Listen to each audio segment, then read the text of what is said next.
Bonsoir à tous, une petite vidéo sur le marché de la crypto ce soir. Une vidéo un peu en urgence parce qu'il y a eu les chiffres du CPI qui sont tombés. Carnage au niveau du Nasdaq. Je vais vous montrer ça. J'ai pas pu suivre en fait, j'étais un peu occupé aujourd'hui en fait. Alors, le Nasdaq, il y a eu les chiffres CPI qui sont sortis. Et donc c'était le chiffre vraiment très attendu pardon, cette semaine.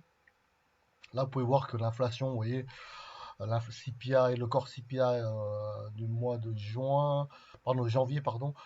Là, on est à 3,9, donc à la hausse. Également du CPI au mois de janvier également, 3,1%. En fait, à la hausse. Du coup, le marché n'a pas apprécié du tout.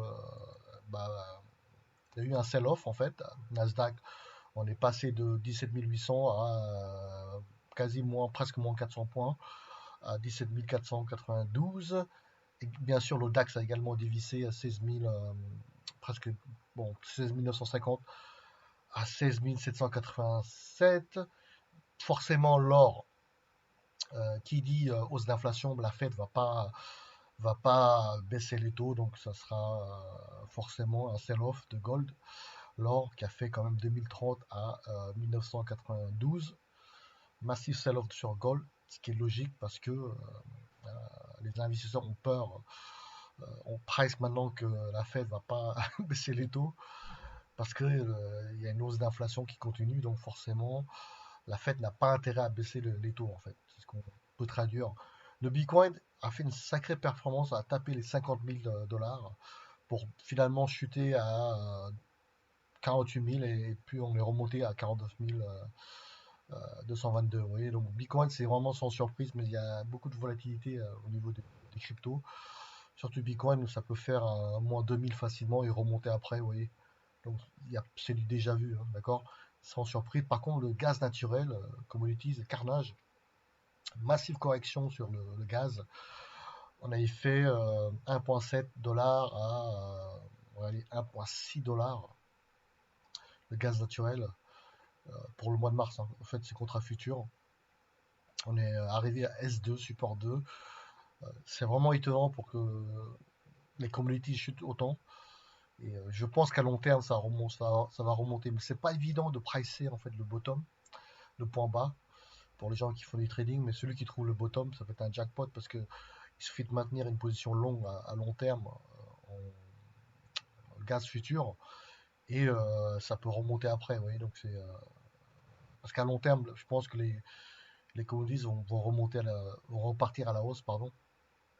Mais vous voyez, pour les gens qui, bien sûr, qui pensent qu'à long terme, gold va remonter, DCA, c'est pas un conseil d'investissement, mais moi je ferai un DCA, d'accord, sur ça. Également, ça, j'ai profité des 48 000 pour ajouter un peu de cash, d'accord. C'est pas un conseil d'investissement, à vous de voir. À long terme, je pense que ça peut aller à 100K. C'est juste mon point de vue à moi. Après, à vous de voir. Mais bon, sans surprise, hein, bon, c'est pas. Ça, c'est du déjà vu, hein. Bon, là, bon, parce que l'inflation augmente, c'est pas forcément, vous voyez, c'est pas non plus une hausse qui est énorme, mais le marché n'a pas apprécié forcément sell-off. D'accord? Alors, rien d'extraordinaire. Alors, ça tient quand même, bon, on a fait 50 000, c'est remonté, on a fait 48 000 et c'est remonté à 42 600. Il y a quand même beaucoup d'acheteurs, hein. Voilà, c'est quand même étonnant à ce niveau-là.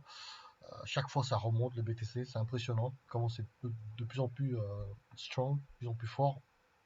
Alors, concernant le taux, le pricing en fait des taux d'intérêt de la Fed pour le mois de mars, ça sera une pause, hein, ce que le marché price. Pour le mois de mai, ce sera une pause. Et c'est à partir mi-2024, juin, que le marché pense que la Fed va commencer à coter. D'accord? Après coter, coter, coter. Parce qu'il y a déjà un carnage en fait. Il y a déjà un carnage sur par exemple, le real estate du bureau aux États-Unis. Il y a beaucoup de firmes qui font faillite, qui n'arrivent même plus à rembourser leur mortgage. Du coup, en fait, ça impacte les banques européennes, bien sûr, qui ont investi.